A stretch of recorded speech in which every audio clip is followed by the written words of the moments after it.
நண்பர்களே, இன்னைக்கு நம்ம வீட்டில் என்னன்னு பார்த்தீங்கன்னா அருமையான இங்கே பாருங்க நண்பர்களே. ஆஹா, சிக்கன் வெந்துக்கிட்டு நண்பர்களே. அப்படியே லைட்டாக ஒரு பீஸ் எடுத்துட்டு பார்ப்போம். ஆஹா ஆஹா, சிக்கன் லேசாக நீங்கள் கூட நண்பர்களே லைட்டாக எலுமிச்சம்பழம் புளிஞ்சு விடுத்தீங்கண்ணா. ஆஹா நண்பர்களே, எனக்கு எச்சி வருது, உங்களுக்கு ஊறுதா?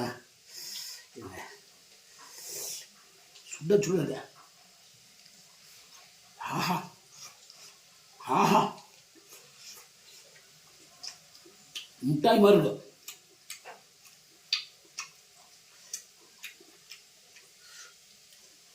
செம்ம டேஸ்ட்.